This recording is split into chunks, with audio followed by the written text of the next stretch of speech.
দর্শক আসসালামু আলাইকুম। 9 মাসে 100 খতম শেষ করার অসাধারণ একটা পদ্ধতির কথা আমি আপনাদেরকে বলেছিলাম। রিভিশনের ছাত্র 100 খতম কিভাবে সম্পন্ন করে এই ব্যাপারটা নিয়ে বেশ কৌতূহল আছে আপনাদের, যে মাত্র 1 বছরে 100 খতম কিভাবে করে। দর্শক একেবারেই সহজ। যে সকল হাফেজ সাহেবরা অথবা পরিচালকরা যারা আছেন আমাকে অনেকেই প্রশ্ন করেছেন, আমি এটার উত্তরও দিয়েছি। এবং এই 100 খতম কি কোন কৌশলে পড়াইতে হয় এটার একটা সিলেবাসও কিন্তু দর্শক আছে। আপনারা জানেন যারা সাভার আশুলিয়া যে সকল মাদ্রাসার সম্মানিত মুহতামিম এবং হাফেজ সাহেবরা যারা আমাদের এই অঞ্চলে খেদমত করে গিয়েছেন তারা জানেন সাভারের একটা বিখ্যাত শিক্ষা প্রতিষ্ঠান আছে, আমি নাম বলছি না। তারা পোস্টার বা লিফলেট বিলি করে 100 খতমের কথা বলে। দর্শক আজ থেকে 10 বছর আগে এই 100 খতমের পলিসিটা ওই মাদ্রাসার সম্মানিত মুহতামিম সাহেব আমার কাছ থেকে নিয়েছেন এবং তিনি এটা প্রয়োগ করে উপকৃত হয়েছেন। এই 100 খতমের পলিসিটা নেওয়ার জন্য উনি 2 বছর আমার সাথে একসাথে আমার মাদ্রাসায় এসেছেন, দেখেছেন, তারপরে দেখেছেন হ্যাঁ এটা সম্ভব। দর্শক কিভাবে 100 খতম সম্পন্ন করা সম্ভব, তাহলে আসেন আমি আপনাদেরকে এই বুদ্ধিটা বলে দিই। প্রথমত হয়েছে একটা হাফেজ ছাত্র মোটামুটি ইয়াদ নিয়ে যদি আপনার কাছে আসে তাহলে তার থেকে 2 টাইম আমুক্তা শুনবেন। আপনি পড়া আমুক্তা বা পড়া যেটাই বলেন আপনি 2 টাইম শুনবেন। তো 2 টাইম বলতে সকালে আধা পড়া শুনলে, রাতে আপনি আধা পড়া, সন্ধ্যার পরে আপনি আধা পড়া শুনবেন। অর্থাৎ দৈনিক যেন সে 1 পারা করে দেয়। আর যদি এই 1 পারা করে 1-2 খতম শুনেন লোকমা একটু কমে আসবে। তারপরে দ্বিতীয় খতম আপনি 15 পৃষ্ঠা করে শুনবেন। 15 পৃষ্ঠা করে যদি 1 খতম শেষ হয়ে যায় তারপরে সকালে 1 পারা, সন্ধ্যার পরে 1 পারা, অর্থাৎ দৈনিক 2 পারা করে চালাইতে থাকবেন। আস্তে আস্তে আপনি জমাদিউ সানি রজব এই 2 মাসে যে 2 পারা করে শোনাবে এগুলি যেন বিনা লোকমায় পড়তে পারে, আপনি সেইভাবে ব্যবস্থা নেবেন।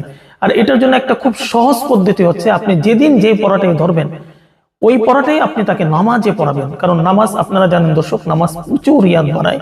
নামাজের মাধ্যমে হাফেজ ছাত্রদের ইয়াদ বাড়ে, এটা কমে না। আপনি যে কোনো 2 জন করে নামাজে পড়াইতে পারেন বা একজন একা নামাজে পড়াইতে পারেন, যেভাবেই পারেন আপনি তাকে নামাজে পড়াবেন। তো বছর ব্যাপী আপনি যদি এই পদ্ধতিটা অনুসরণ করেন তাহলে প্রায় 25 থেকে 28 খতম, কোনো ক্ষেত্রে ভালো ছাত্র হইলে 30 খতম শেষ হয়ে যায়।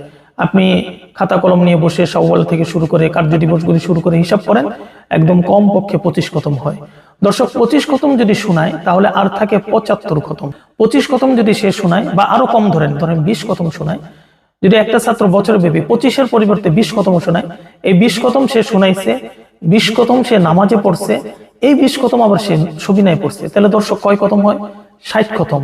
আর আপনি যে 2 পারা 3 পারা করে যেটা শোনাবেন ওখানে 40 খতম হয়ে যায়। মানে মোট এই 100 খতম, এটা হচ্ছে বছরে 100 খতম সম্পন্ন করার অসাধারণ একটা পদ্ধতি।